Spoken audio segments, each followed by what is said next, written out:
you've got people that are going to follow me, that are going to speak later, that have information about Monsanto that I'm sure I don't have. So what I'm going to do now is I'm going to share my story with you, and I want you to understand when you listen to me, it's not my story. It's what I have to relate to you because I walked it, but it's not mine. Y'all probably seen the show where the guy makes a statement, I'm madder than hell and I'm not going to take it anymore. That was me. And I'm sure everybody in this crowd relates to that. Do you not? Yeah. Well, about a year and a half ago, that sweet girl that was on this stage, Tony Samney, and I had a conversation. Because that's where I was in my walk. That's where I was. I was mad as hell and I wasn't going to take it anymore. And I made a phone call to Tony Samney and I said, what do I do? She gave me the number of 2 people and I called them. And I made the phone call and I said, what do I do? And for those of y'all that may or may not be plugged into the political system, I'm going to share some things with you that you may or may not have knowledge of. And trust me, this is not partisan. This is about where we're at individually. I made the call. I sat down with some people. I said, what do I do? They gave me the first step. Go be a county delegate. I did that. I got with the people and I said, what's the next step? And they said, we want you to run for the 3rd district elector spot. And I said, you want me to do what? And they said, we want you to do that. And I said, you guys are out of your mind. I know nobody. I've been on the political scene now, plugged in for about 3 weeks. They said, that's what we want you to do. So I showed up in a room for the 3rd district represented by 33 counties around the state of Oklahoma and knew about this many people in a room of almost 300 people.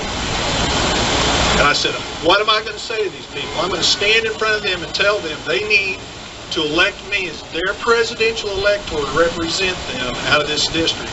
And I knew nobody. So I decided I'm going to talk to them about what's on my heart, and hopefully somebody associates with that, and that's what I'm doing today. I talked to those people about people that would oppress you, people that would impose their will on you. We don't need to legalize freedom, we've got it. And that's what we need to do.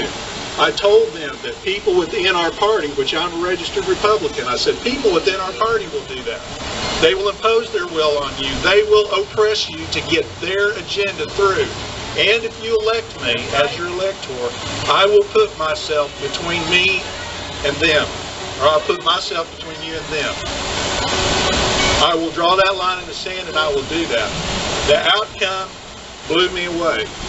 Now, I want you to hear this, and I want you to hear this clearly, because again, this is not about me. I was a tool, people. That's what I was. I was a tool. I was a guy that was dumb enough to say, what do I do? And somebody told me, like Tony Samney, what to do. Now, you can look around here, and there will be somebody else in this crowd that will do that for you. At the end of the day, 78% of the people in that room cast a vote for me as their elector. And you need to hear me clearly. They did not vote for me. They did not know me. They voted for one and two things. They voted for a principle that somebody put out that they were hungry for. They were looking for it. They wanted somebody to stand up and say, this is what I am, this is what I believe in. And I promise you, there are people out there that will do the same if you will do that. They cast a vote for hope because somebody else would be in the camp with them. When I look out there today, I see a whole lot of people that are in that position. You don't know who's looking at you. You don't know who's waiting for you to say, come with me. Yeah. And I'm ecstatic because I'm looking out here and I don't know how many people this is, but I sat across the table from 5 people. That's all it was. Somebody said, can you be a tool? And I said, well, yeah, I guess I can be. I've been in that position before. But it's about the principle. It's about the principle that somebody else, folks, and that's what you need to understand. Somebody else imparted that on me. I didn't own it. I'm not the first guy that walked and said, legalize freedom. He's not either. What is your name, sir? Nick? Billy. Well, see, Billy's not the first guy here, but Billy's the guy that's standing out there saying, I'll put my face out there and I'll say it. And I see all these signs with faces behind them and people behind them.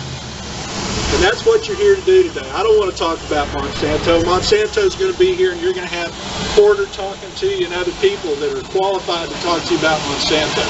I'm here to say, as Dax Eubanks would say and said at the Republican National Convention, people are leaning against the fence,